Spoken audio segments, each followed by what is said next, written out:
Pak Anu kok jaingnya kayak apa buat masalah ini kan semacam tahu ya Pak Nur tahu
Assalamualaikum warahmatullahi wabarakatuh. Suara saya terdengar enggak? Dengar, Pak. Terdengar, Pak. Dengar, Pak. Ya, Pak. Ini ada kelasnya 34 orang ya berarti ya?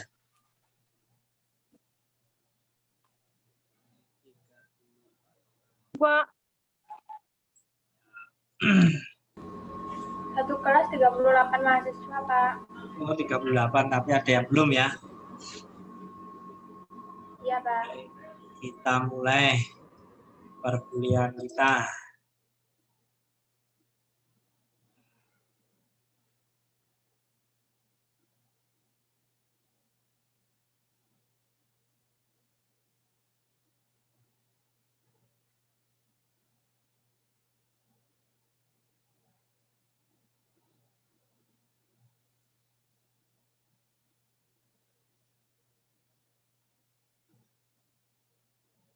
Kelihatan ya share screen saya? Terlihat, Pak. Kelihatan, Pak. Kelihatan, Pak. Kelihatan, Kelihatan, Pak. Pak. Oke, ya assalamualaikum warahmatullahi wabarakatuh. Kita Waalaikumsalam warahmatullahi Salam. pada siang hari ini kita akan belajar mengenai introduction of prosthetic. Mungkin adik-adik mahasiswa sudah banyak belajar ya melalui PKKMB mengenai apa itu prostetik sama ortotik. Nah, tapi ini ada mata kuliahnya. Mata kuliah Introduction of Prosthetic Orthotic ini adalah mata kuliah teori yang mana nanti perkuliahannya ada 14 kali pertemuan, 2 kali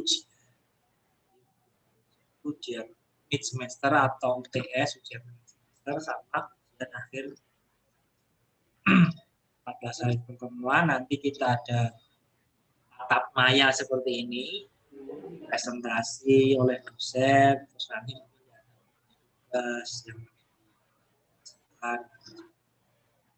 nah, tujuan dari Introduction of Prosthetic Orthotic mata kuliahnya mengenalkan ortotik prostetik kepada mahasiswa. Prostetik ortotik tentang ilmu ortotik sama. Nah,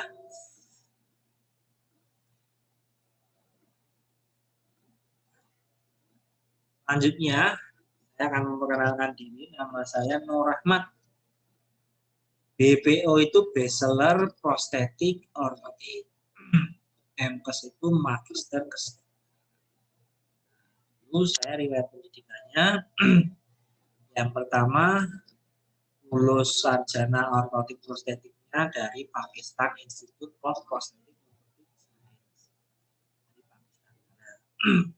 Lalu 2011 saya kuliah S2 Magister Kesehatan di Universitas. Lalu 2013 saya kuliah S3 Doktor Penyelenggaraan Pemusik Universitas Allah tahun ini lulus tanggal tutup. Selain perkuliahan saya yang ini, saya sebenarnya juga kuliah juga, sempat lulus dari D3 Akademi Teknologi Wardah atau ATW. Terus saya pernah kuliah S1 Teknik Mesin dari Universitas Surakarta. Saya juga pernah jadi mahasiswa Diploma 3 Ortotik Prostetik Poltekkes Kemenkes Surakarta juga. Tapi ya belum selesai yang saya terus dapat ke saya juga pernah kuliah di akuntansi juga, di kuliah terus dari memang semangat. Tapi memang secara ilmu yang saya pakai ya sebenarnya ilmu ortotik. Jadi adik-adik yang saat ini memilih OP daripada teknik mesin. Nah, saya dulu pernah teknik mesin juga sudah lulus. Tapi ya dipakai ya. Nah, kuliah akuntansi ya pernah, desain ya pernah. Gitu ya. Terus riwayat pekerjaan. Nah, saya jadi dosen Poltekkes Kemenkes Surakarta sejak tahun 2010, sejak lulus dari S1. Setelah lulus langsung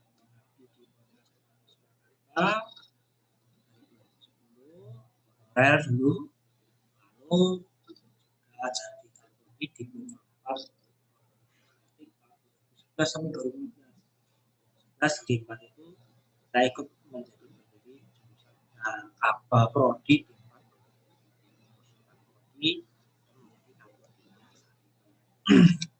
nah, lalu tahun 2014 saya keterima PNS, lalu 2015 saya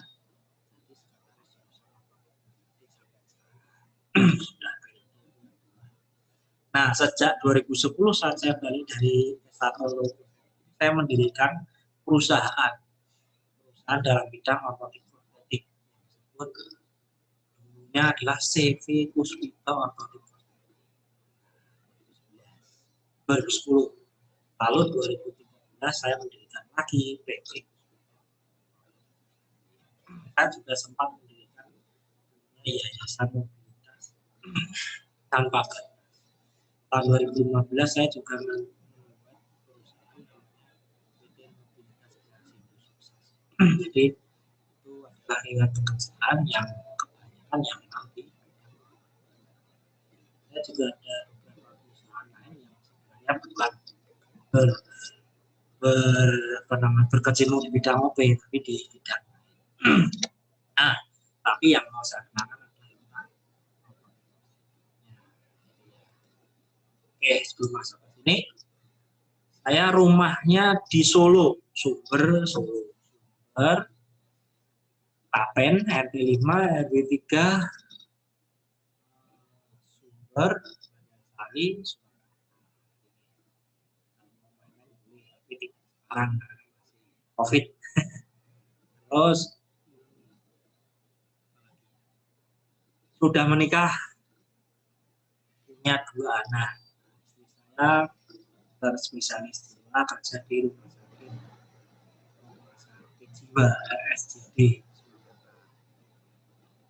Terus anak saya 2, yang perempuan yang besar 3,5 tahun, yang kecil umur baru 1,5 tahun.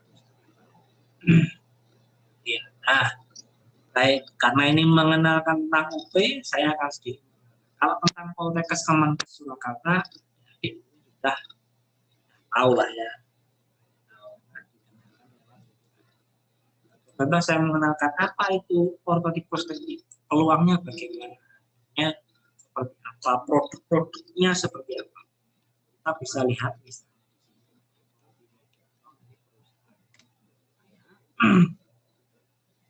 Nah, palsu itu seperti apa sih? Nah, ini yang perlu kita kenal ya. Karena tak kenal maka saya ya yang bisa karena harus tahu dulu nanti yang diproduksi itu ortotik prostetik seperti apa. Kira-kira menguntungkan. Pak, mohon maaf belum. Mana? Ini suaranya Bapak putus dari tadi. Oh, terputus. Iya, teman-teman juga sama. Nah, sebentar. Ini coba kedengaran. Masih sama.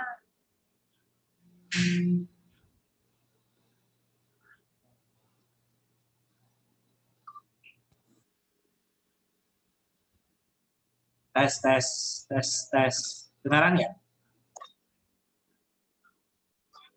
Udah, Pak. Mana sekarang kedengaran? Lebih baik atau enggak kedengaran? Lebih baik Pak ini Pak. Lebih baik, Pak. Ya. Maneman kesel sih ngomong. Ini kedengaran? Atau kurang keras? Kadang masih putus-putus gitu ya Pak. Oh, ada masih itu. Nah,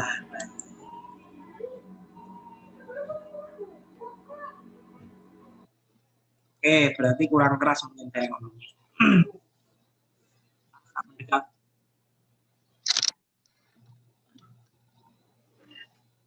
Kedengeran? Segini? Bagaimana? Iya Pak, cukup. Cukup ya. Kedengeran, Pak.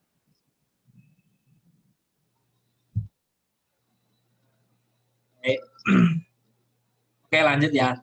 Jadi ini tadi, ini tak review sedikit lagi ya. Mungkin ada yang nggak kedengeran bahwa ini adalah riwayat pendidikannya.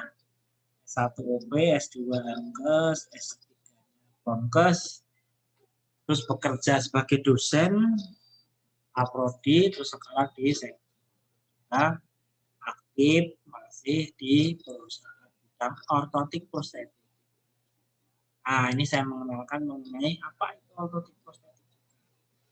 Nah, OP itu nantinya ngapain sih ya? Kita memproduksi kaki palsu dan tangan palsu. Nah, kaki palsu dan tangan palsu itu murah apa mahal gitu kan? Ya lumayan lah. Misalnya adik-adik lihat yang ini ya. Jadi ini real yang dijual di pasar.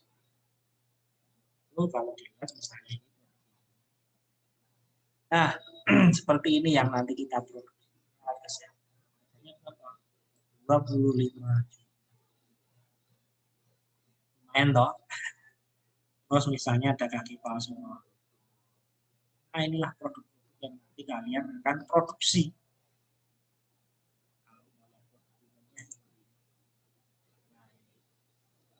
Yang nanti produksi. Lapaknya saja harganya ada 1 juta.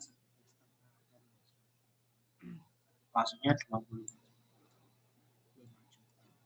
4 juta. Nah, seperti ini. Ini adalah produk-produk kaki palsu maupun tangan palsu. Ini termasuk murah karena banyak produk-produk lain yang lebih mahal. Misalnya tangan palsu elektrik, elektronik gitu ya, terus kaki palsu ya yang mahal itu itulah yang akan kita produksi. Nah, adik-adik nanti bisa lihat-lihat supaya lebih mengenal. Karena nanti kalau lulus pun ya, kalau kerja ya kerja di perusahaan-perusahaan. Misalnya mau usaha bikin perusahaan ini ya bikinnya ya yang mirip-mirip seperti ini. Ini juga banyak yang bisa dibaca-baca juga. Misalnya, oh seperti apa pengukurannya.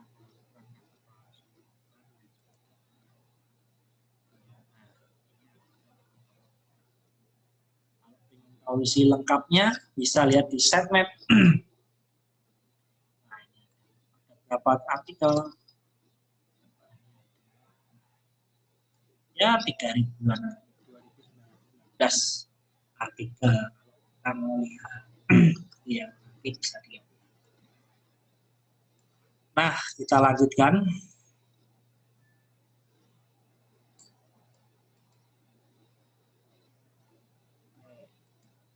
Nah, kita itu sebenarnya melayani siapa? Melayani para disabilitas atau difabel. Nah, yang kita layani. Jadi kita itu tenaga kesehatan. OP itu adalah tenaga kesehatan. Nah, tenaga kesehatan yang melayani siapa? Melayani para penyandang disabilitas. Nah, para penyandang disabilitas itu kita layani. Nah, disabilitas itu apa? Disabilitas merupakan kondisi pembatasan aktivitas. Jadi, disabilitas terdiri dari kata disabilitas. Nah, kalau bahasa Inggrisnya disable. Able itu kemampuan, mampu. Dis tidak mampu. Jadi dia tidak mampu, terbatas kemampuan. Jadi disabilitas itu adalah kondisi di mana orang itu jadi tidak mampu. Tidak mampu apa ya? Tidak mampu bergerak, tidak mampu, namanya yang fisik, intelektual, mental, atau sensorik. Jadi dia disabilitas misalnya kakinya amputasi, dia terbatas tidak bisa jalan, tangannya amputasi tidak bisa gerak. Atau disabilitasnya mental, ya jadi gila, ya itu juga disabilitas. Atau sensorik, atau intelektual, ya jadi intelektual yang baik. Nah, itu disebut disabilitas. Penderita disabilitas akan mengalami hambatan dan kesulitan untuk berpartisipasi secara penuh dan efektif dengan lingkungan sekitar.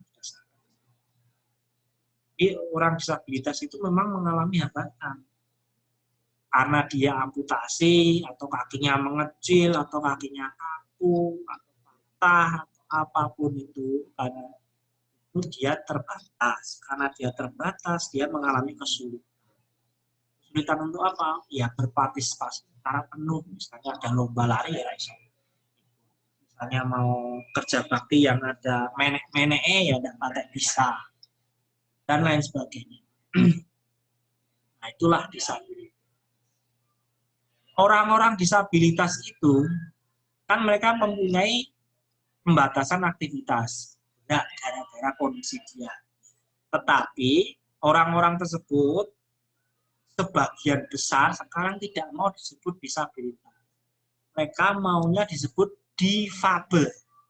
Difabel itu, dif itu different ability.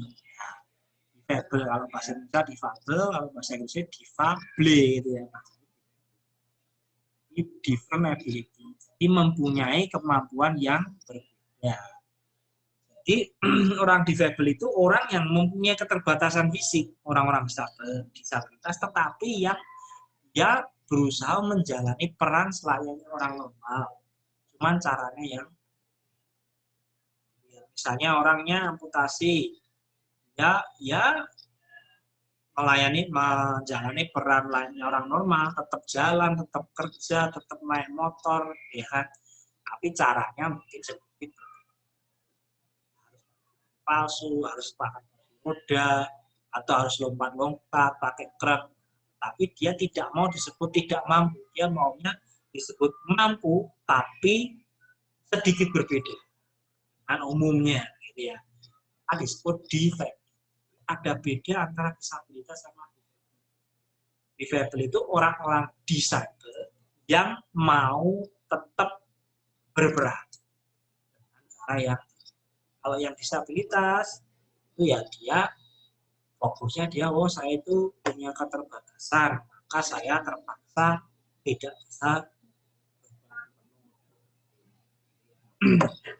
Nah, tapi mereka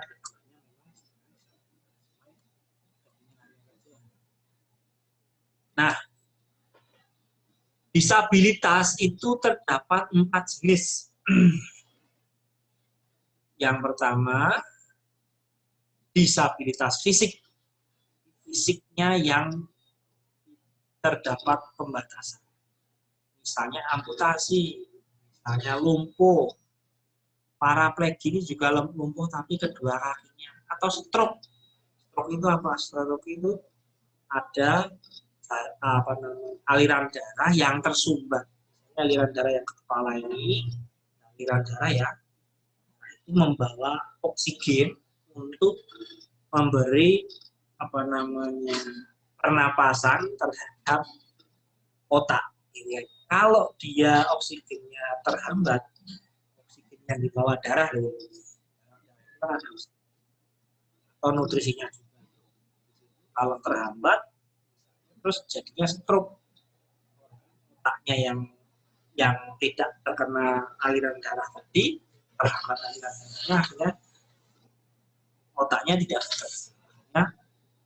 Separuh ini mungkin tidak bisa, disabilitas fisik. Atau mungkin disabilitas akibat kusta. Kusta itu pasien yang tangannya tiba-tiba terputus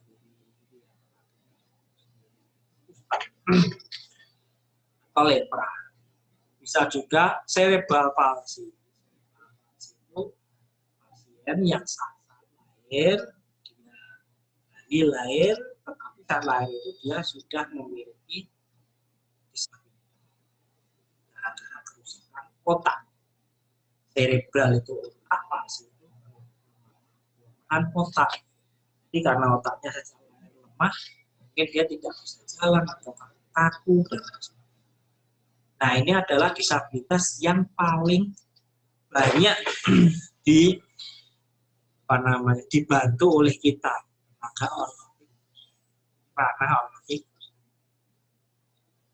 Nah, ada disabilitas lain yaitu intelektual, yang mana dia Down syndrome, mikrosefali, makrosefali, sakrosefali, disabilitas mental, yang gila-gila itu ya, gila atau ada ya namanya disabilitas sepenuhnya gila ya, tiba-tiba marah, tiba-tiba depresi, kayak gitu.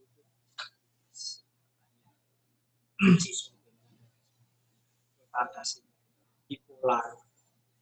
Bipolar itu tiba-tiba marah, tiba-tiba sedih. Ada juga disabilitas sensori, berupa disabilitas netra.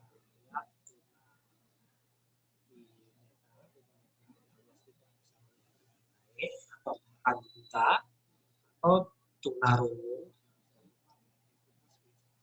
Yang nah, kalau kita kebanyakan yang disabilitas, walaupun tidak menutup kemungkinan menangani disabilitas yang adalah ortotik prostetik. Ini disabilitas. Jadi saat kita memulai sesuatu, kita mulai dari apa? Siapa yang mau kita layani? Ini kan ya. Karena kita di ortotik prostetik, ini yang kita layani. Kita mengenal orang-orang yang kita layani. Goal kita adalah membuat alat, memberi pelayanan untuk melayani mereka. Dan ya, melayani si penyandang disabilitas atau orang ini bisa beraktivitas kembali dengan baik. Dengan apa peran kita? Nah, karena kita alat bantu Pak dan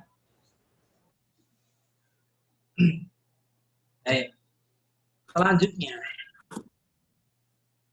Nah, sebelum saya lanjutkan, apakah suara saya jelas didengar atau tidak?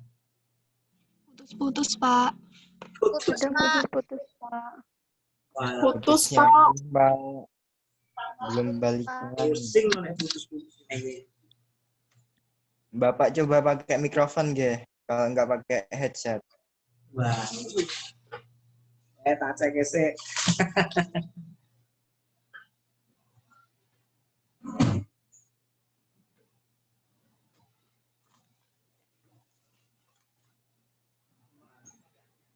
Headset.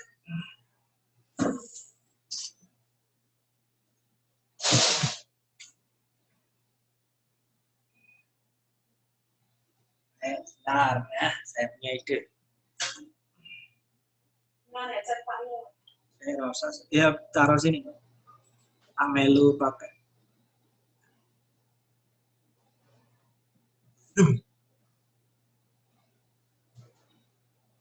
That's right.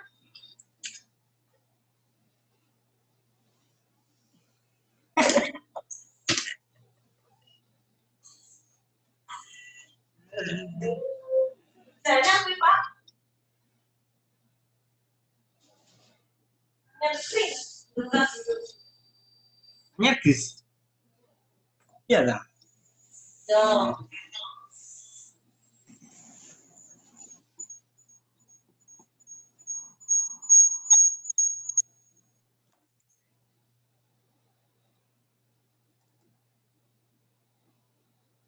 Mungkin aja.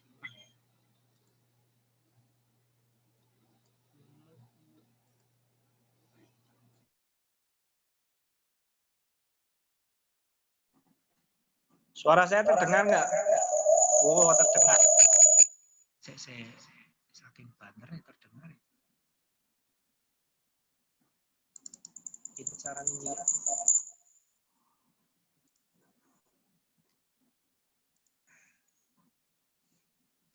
Tak mau dulu.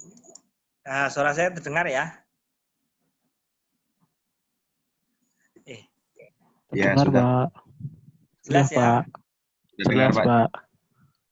Jelas banget. Jelas sekali. Ya. Suaranya, Ya. Pak. Baik. Oke. Wongnya tadi loro. Ya, wes sehingga tak kayak video. Iya.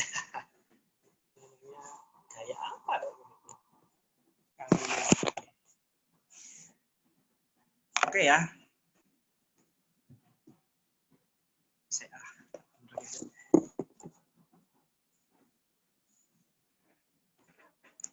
Baik, kita lanjut. Kalau begitu, suara saya sudah terdengar?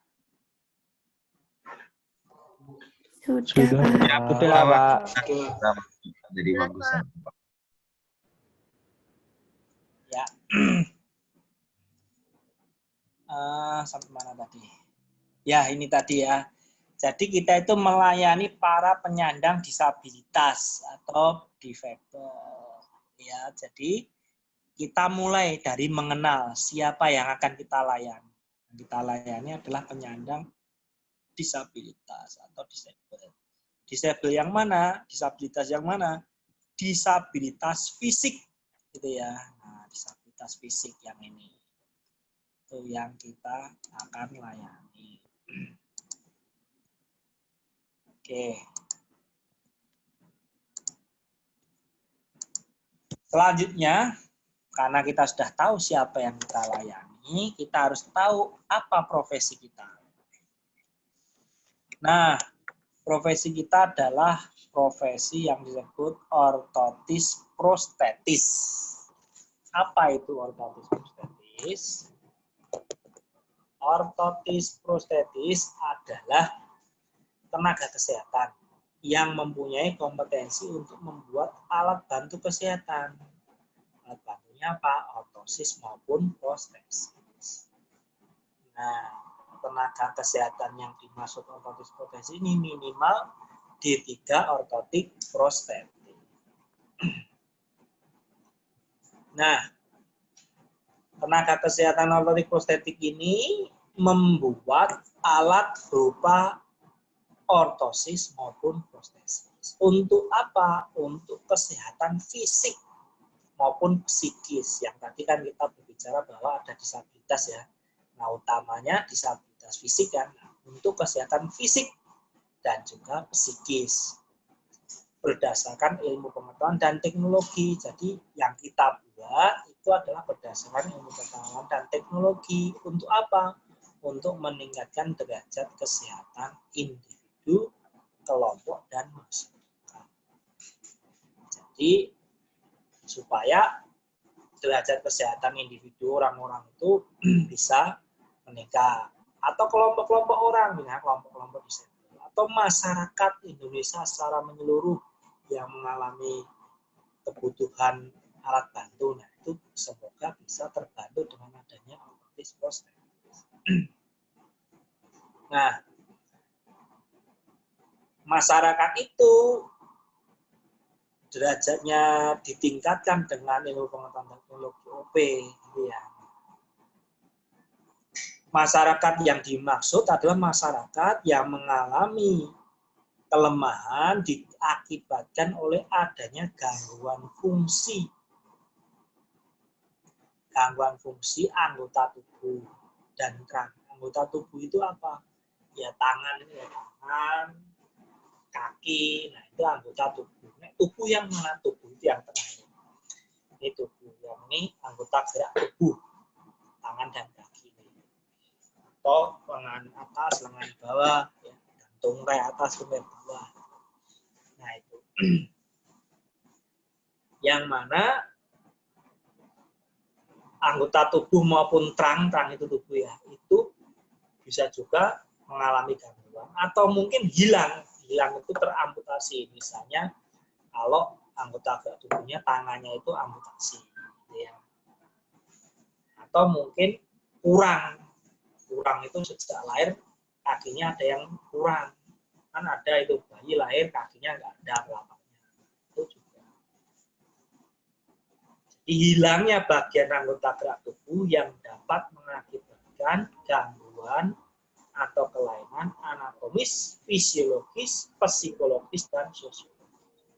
Jadi kalau orang itu kehilangan anggota gerak tubuh atau kelayuan anggota gerak tubuh, dia akan mengalami gangguan anatomis. Anatomis itu gangguan bentuk tubuh. Jadi tangannya jadi kecil, kakinya jadi kecil, atau tangannya hilang. Nah, itu kan kelainan secara anatomis. Atau fisiologis, berfungsinya berkurang, harusnya bisa jalan dengan baik, tidak bisa. Atau psikologis, gara-gara dia diamputasi, dia ya tidak percaya diri, rasa minder dan lain sebagainya. Atau sosiologis secara sosial, masyarakat mengalami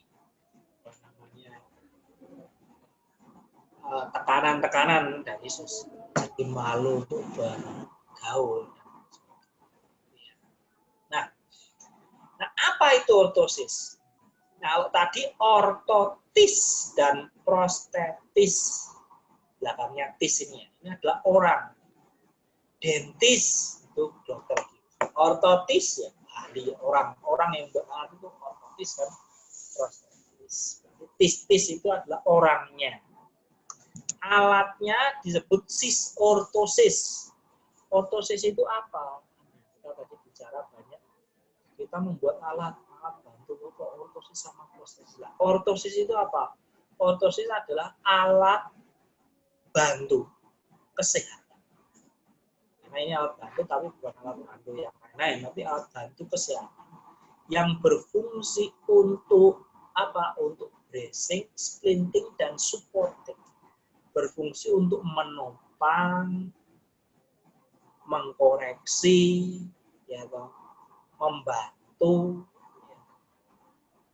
Yang dipasangkan di mana? Dipasangkan di luar tubuh. Jadi alat ortosis ini dipasang di luar tubuh, tidak di dalam tubuh.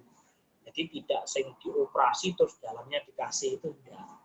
Tapi alatnya ini yang menempel di luar tubuh. Yang diperuntukkan bagi pasien atau klien yang membutuhkan. Itu ortosis. Jadi ortosis alat bantu kesehatan yang dipasangkan di luar tubuh, fungsinya menyangga, menopang, mengkoreksi, gitu ya. Nah, bagi siapa ya, Pak? Bagi disable tadi, disable fisik yang membutuhkan, yang ini Nah, lalu apa itu prostesis?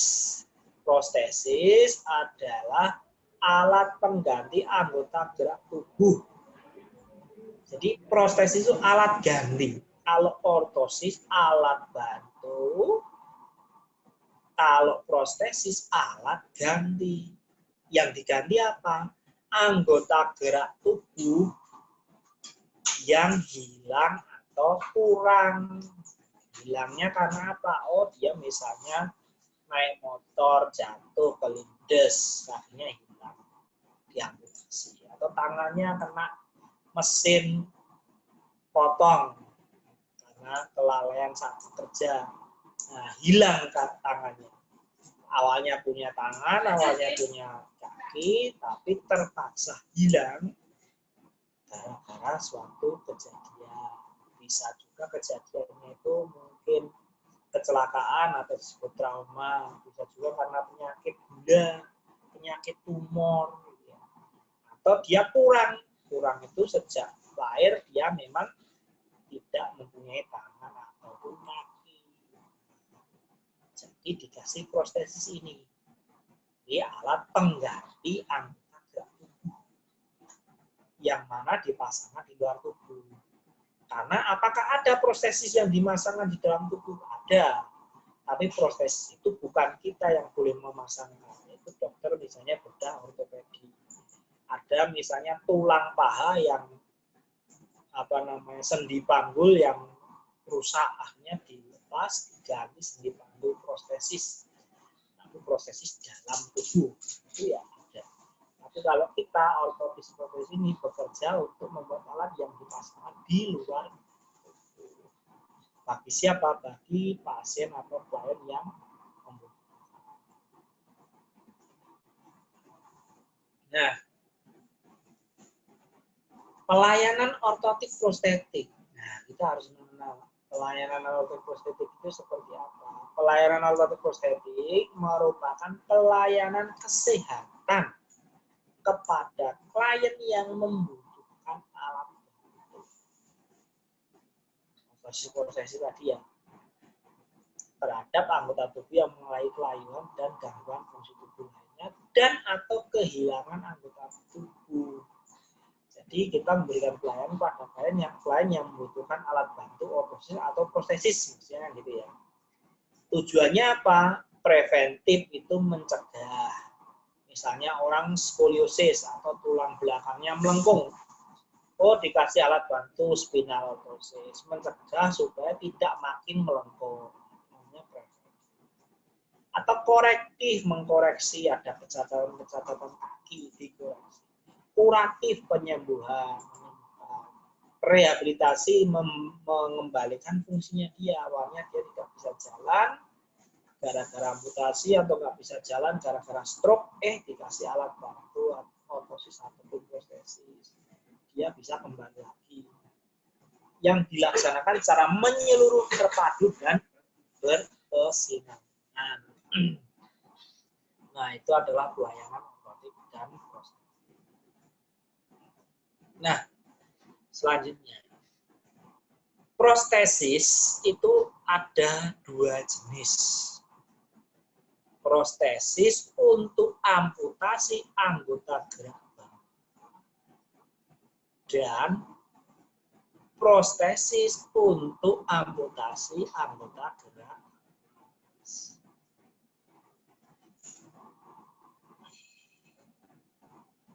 Prostesis mestinya untuk amputasi, ya kan? Karena ini adalah alat pengganti anggota gerak tubuh yang hilang tadi.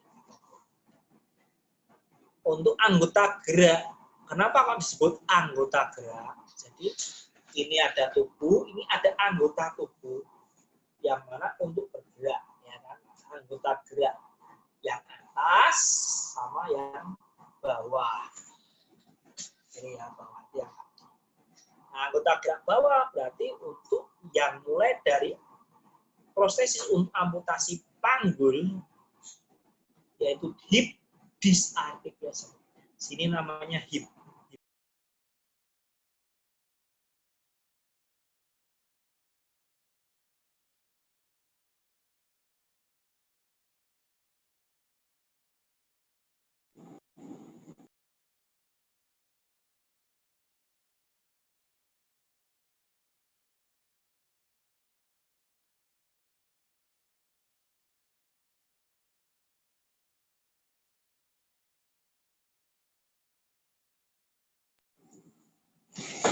Ya, nggak kedengaran lagi ya. Baik, lanjut lagi. Jadi anggota gerak bawah dari hip disarticulation, amputasi pada sendi panggul, transfemoral atau above knee, itu amputasi pada tulang paha ini. Gitu ya. Tunjuknya ini kalau diganti warna. Kelihatan ya. Nah, amputasi pada paha, bisa juga amputasi pada sendi lutut, namanya knee disarticulation prosthesis, atau dia amputasi pada tulang betis atau transtibial prosthesis. Ya. Lalu bisa amputasi pada foot amputation ini, bisa partial foot, side, dan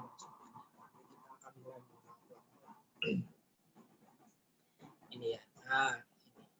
Nah, kaki palsunya seperti apa? Nah, kalau yang gambar ini amputasi bawah lutut, atau amputasi pada tulang tibia, transtibial. Yang amputasinya segini, tapi dikasih alat bantunya, dia ada soket yang masuk sud, terus lanjutannya ke bawah. Oh, amputasi paha, amputasinya segini. Nah, ini alat kaki palsunya panjang gini, buntungnya masuk sud, ini ya. Nah, ini namanya amputasi atas lutut. Atau amputasi yang ini adalah amputasi pada tulang, pada knee joint. Ini buntungnya panjang sampai di sini. Oh, ini hip disarticulation prosthesis. Amputasinya pada tulang panggul kayak gini. Nah, dia pakai di sini, duduk di sini, dia bisa jalan. Ini berarti lututnya ya bisa nekuk, mata kakinya sini ya bisa nekuk. Sini juga. Inilah namanya proses amputasi anggota gerak, jenisnya banyak. Nah, proses untuk amputasi anggota gerak atas ini ada amputasinya dari 4-quarter amputation. Jadi pasien itu teramputasi segini, bisa saja terjadi misalnya ada tumor segini, ya terpaksa diamankan begini. Atau misalnya jatuh kecelakaan, dia harus diamputasi segini. Atau shoulder disarticulation itu amputasi pada sendi bahunya diamputasi. Atau transhumeral yang ini. Transhumeral amputasi pada tulang humerus atau tulang lengan atas yang ini. Ini teramputasi. Atau transradial amputasi pada lengan bawah. Terus yang di sini ada wrist disarticulation, amputasi pada pergelangan. Tangan palsunya contohnya seperti ini. Oh, ini amputasi transhumeral ini. Nah, tungtung tangannya masuk sini, terus ini ada sendi sikunya, terus ada telapak tangannya. Oh, ini wrist disarticulation yang ini, ada resletingnya dimasuki. Oh, atau jari-jari ini. Ini adalah proses atas. Nah, apa itu ortosis? Ortosis tadi sudah tahu ya, alat membantu kecacatan yang mengalami kelayuan. Untuk apa? Untuk pasien yang stroke, post polioparalisis, drop foot, drop hand, cerebral palsy, scoliosis, dan lain sebagainya. Alatnya seperti apa ya? Seperti ini. Ada FO, foot ortosis. Jadi kalau ortosis penamaannya berdasarkan area yang di cover. Kalau area yang di-cover cuma telapak kaki atau foot, disebut foot ortosis. Kalau dia perlu di-cover agak panjang, lah kayak gini, ini namanya ankle foot ortosis. Kok sampai di atas lutut segini, namanya knee ankle foot ortosis. Sampai di atas juga namanya hip knee ankle foot orthosis. Kalau untuk alat ortosis tangan ya ada dari wrist hand orthosis, elbow wrist hand orthosis, shoulder elbow wrist hand orthosis, macam-macam ini untuk tangan. Nah, itu nanti kita pelan-pelan nanti akan banyak mengenal masing-masing alat ini. Nah, apa tujuan ortotik prostetik? Tujuan ortotik prostetik yang pertama adalah mengembalikan fungsi supaya bisa fungsional kembali. Jadi orang yang amputasi dia bisa kembali berfungsi, gitu ya. Estetika, estetika itu kosmetik. Orang yang misalnya amputasi tangannya, pakai tangan palsu tadi, terlihat tangannya kembali ada. Secara estetika kan meningkat. Terus kenyamanan, nah, dia pakai alat itu berjalan dengan nyaman. Atau mungkin koreksi. Koreksi itu misalnya kakinya bengkok. Oh, dikasih alat, dia bisa jadi lurus. Itu mengkoreksi. Ini adalah fungsi dari alat-alat yang menjadi tujuan dari pelayanan ortotik prostetik.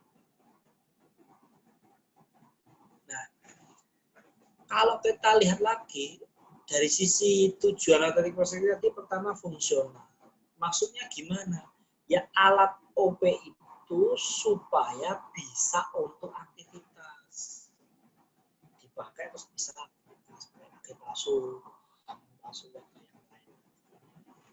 Atau kalau lagi dia bisa dipakai untuk berjalan. Dan juga bisa mobilitas dan menyebabkan dia mampu. Nah, ini fungsional. Bagaimana dengan estetika? Ya, estetika dilihat dari dia itu mirip. Kalau kalian lihat gambarnya, oh dia amputasi segini, dikasih tangan palsu, ya mirip-mirip. Walaupun tidak 100% mestinya. Wong ya palsu. Buatan manusia, bukan buatan Allah yang Maha Esa. Terus pantas, kayak pantas. Terus meningkatkan kepercayaan. Selanjutnya diharapkan alat bantu itu nyaman, ya tidak sakit saat digunakan. Pas dipakai kaki palsunya ya nggak sakit. Tidak menimbulkan luka, orang malah jadi luka terus jadi amputasi lagi, jangan sampai. Dan supaya mudah di. Selanjutnya, alat bantu itu diharapkan memiliki fungsi koreksi juga. Misalnya kakinya bengkok seperti ini ya, bengkok. Bengkok, dikasih alat seperti ini. Oh, agak lumayan bengkoknya berkurang. Misalnya seperti itu. Maka alat ini mengkoreksi kecacatan agar lebih baik. Atau yang kedua, ada tekanan koreksi. Tidak begitu. Jadi karena dia belengkong gini, melengkung bengkok, dikasih alat dipasangkan ini belengkok ke arah sebaliknya, ya mungkin ada tekanan. Mungkin tidak begitu nyaman. Cuman karena fungsinya mengarah tujuan koreksi, ya masih bisa ditolerir lah. Karena kalau nggak ada tekanan kan nggak fungsi.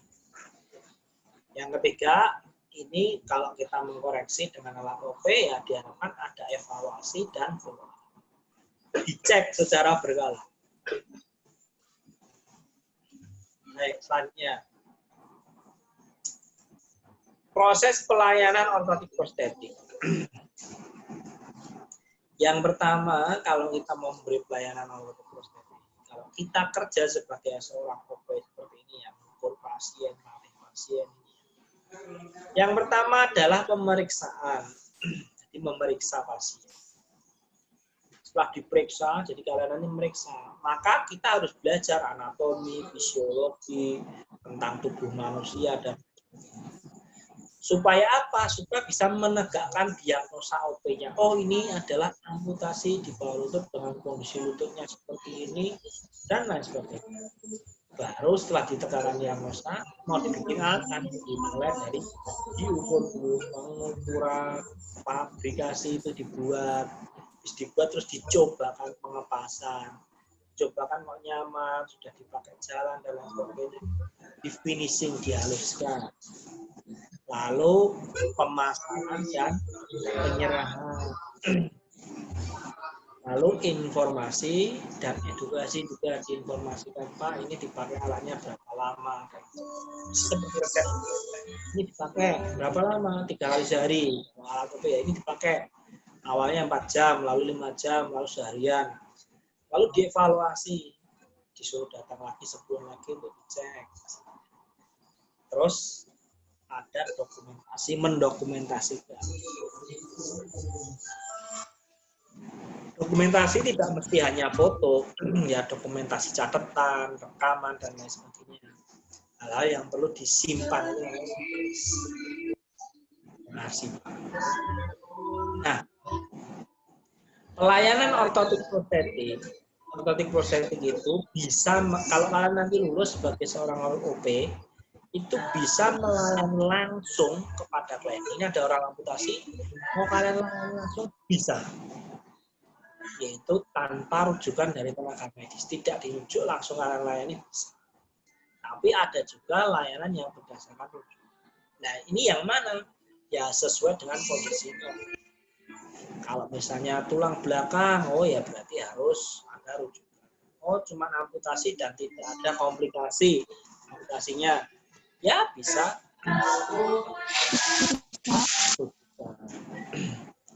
Nah, pelayanan ortotik prostetik itu bisa dari rumah, klinik OP, atau praktek mandiri.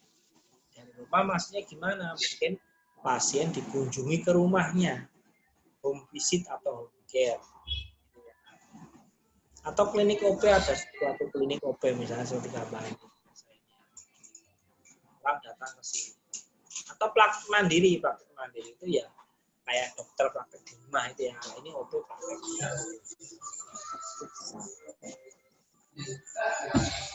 Nah, Ortotik prostetik itu tidak bekerja sendiri, ada kolaborasi dengan antar profesi.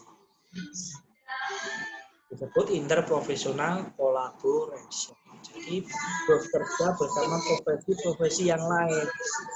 Nah, hubungan kerja dengan profesi lain, satu dalam menjalankan dan mengelola tata laksana pelayanan, OP dapat bekerjasama dengan tenaga kesehatan lain. Hubungannya dalam upaya mengoptimalkan kemampuan. Jadi misalnya kalian membuat plat OP, perlu lukanya diperiksa oleh dokter. Perlu ototnya yang lemah diterapi oleh fisioterapi. Perlu dilatih oleh okupasi terapi, akupunktur dan namanya interprofessional collaboration, kolaborasinya OP dengan yang lain. Nah, sekarang eranya new normal. Ya, mestinya saya mengingatkan, termasuk adik-adik mahasiswa, walaupun di rumah, karena ini belum bisa ke sini ya, supaya mempunyai kebiasaan baru. Kalau dulu disebut new normal, tapi sekarang kebiasaan baru. Gitu ya. Kebiasaan baru di era pandemi COVID ini, kita tetap harus memakai masker, cuci tangan, dan jaga jarak. Ini jangan lupa. Sekarang perkuliahannya sementara daring, karena memang yang pertama, semester 1 ini kalian yang masih banyak teori-teori, masih banyak pengenalan-pengenalan gitu ya. Karena itu ya masih online dulu. Prakteknya nanti semester 2 yang praktek ke kampus. Nah, jangan lupa di rumah pun kalian tetap harus pakai masker, cuci tangan, dan jaga jarak. Nah, klinik-klinik OP yang melayani pun ya diharapkan mereka kalau melayani pasien ya pakai masker, cuci tangan, dan jaga jarak. Nah, kalau ada pasien, bolehkah mendapatkan layanan OP di new normal lewat kebiasaan baru? Ya boleh, tapi pastikan dia datang ke klinik OP atau ke rumah sakit dalam keadaan sehat, tidak menunjukkan gejala-gejala COVID, gitu ya. Lalu selalu memakai masker, tidak pas datang pakai masker, terus teko sampai rumah sakitnya dilepas, tidak boleh. Dan yang pakai masker bukan hanya pasien, tapi pengantar dan rombongannya. Dan juga mestinya cuci tangan sebelum megang yang lain-lain atau megang mulut, dan juga jaga jarak. Nah, tenaga OP, ortotik prostetik yang melayani ya supaya selalu pakai masker, selalu pakai face shield jika berhadapan. Jadi kalau membuat alat bantu harus mengukur pasien amputasi itu kan bersentuhan dengan pasien. Itu kan dekat sekali. Pastikan pakai face shield. Seperti gambar yang ini, contohnya saja. Jangan lupa setelah pegang pasien atau pegang-pegang yang itu, cuci tangan pakai sabun atau hand sanitizer. Dan juga dikondisikan kalau ada pasien diantar itu ya yang mengantar satu saja, jangan rame-rame. Nah, kenapa kok sampai ditulis seperti itu? Karena ya umumnya dan seringnya pasien itu kalau datang, misalnya ada orang amputasi butuh kartu palsu, yang antar itu bisa sak-RT, bisa sak-mobil minimal, atau sak-bis kadang-kadang, motorge gitu ya, karena ya budaya Indonesia.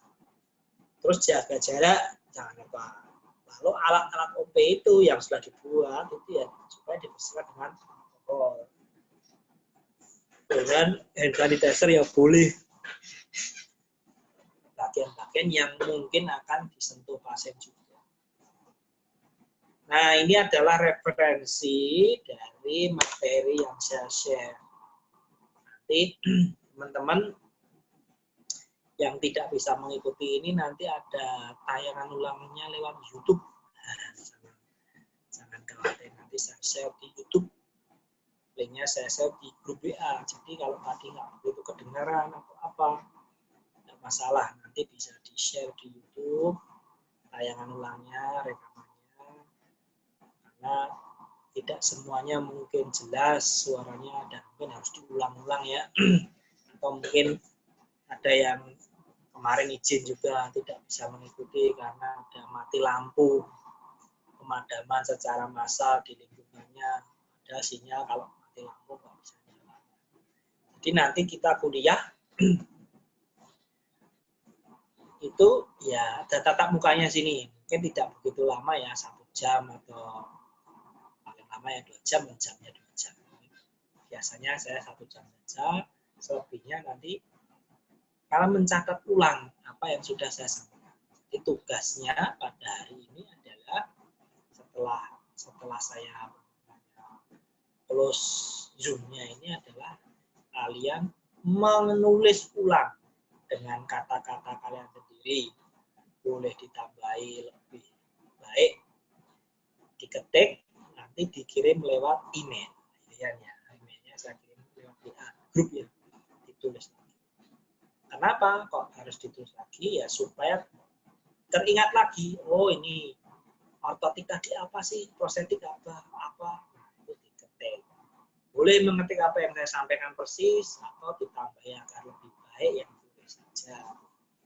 Agar lebih tujuannya apa? Ya supaya lebih paham mestinya. Gitu ya. Nah, seperti itu. Nah, sebelum saya tutup, untuk sesi tatap mukanya online Zoom, apakah ada pertanyaan? Monggo saya persilakan adik-adik mahasiswa. Silakan yang mau tanya, mic-nya bisa dihidupkan terus disampaikan. Silakan. Ini sih Pak, saya mau tanya. Kan tadi Bapaknya jelasin kan ada beberapa dari mahasiswa sinyalnya kan agak putus-putus ya Pak. Ada yang mau bertanya? Waktu Bapak menjelaskan dari materi-materinya Bapak. Masih belum ya. Saya yakin nanti pertanyaannya akan banyak muncul saat sudah mulai ngetik. Jadi ini perkuliahannya sekarang 13.30. Kalian masih ada waktu jam 4 sampai jam 14 ya. 14.30 itu tugasnya untuk menulis ulang apa yang saya sampaikan. Diketik lewat HP atau lewat komputer kalau nggak punya lewat HP boleh. Tulis ludik gitu ya. Nah, terus di emailkan nanti. Baik, dari saya sementara itu dulu untuk pertemuan pertama yang tatap muka. Tugasnya nanti kita lanjut di WA. Dalam rangka apa ya, supaya sinyalnya, kuotanya tidak begitu banyak ya. Kalau kita panjangkan sampai panjang, mungkin kalian juga akan banyak kuota yang terpakai. Gitu ya. Tujuannya tetap penyampaian tercapai, paham, dan bisa berjalan dengan baik. Terima kasih atas atensinya. Selamat siang. Assalamualaikum warahmatullahi wabarakatuh.